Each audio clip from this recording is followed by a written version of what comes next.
The Human Rights and People's Diplomacy Training Programme is the longest-running course on human rights and advocacy in the Asia-Pacific. Founded in 1989 at the University of New South Wales in Sydney by Nobel Peace Laureate José Ramos-Horta, it has trained over 3,500 advocates from more than 50 countries. Over that time, its relevance has grown. The challenges to human rights continue to grow. The civil society space is shrinking. Human rights defenders need to learn from each other, from the past, and to work smarter and harder and to build more collaboration if we're to be effective.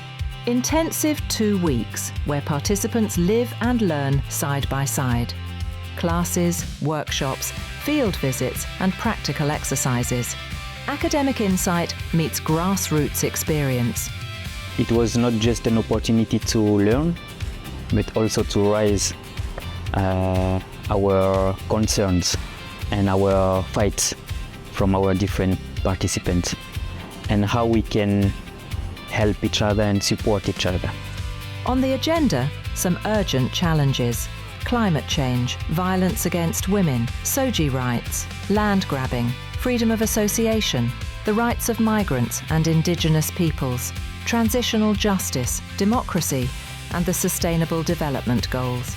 I actually learned that even if there's no tailored space for the cause that you are fighting for, even if there's no specific platform for it, you can always create one and you don't have to take no for an answer. There's always room to push for more.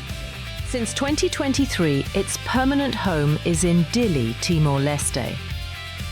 In partnership with the Global Campus of Human Rights and the Human Rights Centre of the National University, the course builds solidarity where peace and justice are lived realities. Timor-Leste is the country of human rights, has its own incredible legacy on human rights promotion and expertise. So not only we're able to bring to participants the voice of those protagonists of the human rights struggle, from President Ramos-Horta himself to other of the leaders, but also the more contemporary generation of those working for the institutions which are supporting the promotion and protection of human rights, including the Ombudsman's office in Timor-Leste. An opportunity to foster new generations of human rights defenders, equipped with knowledge, skills, and the courage to act. They carry forward the hope of justice, equality, and dignity across borders, across cultures, and into the future. Because the struggle for human rights is never over, and together we keep it alive.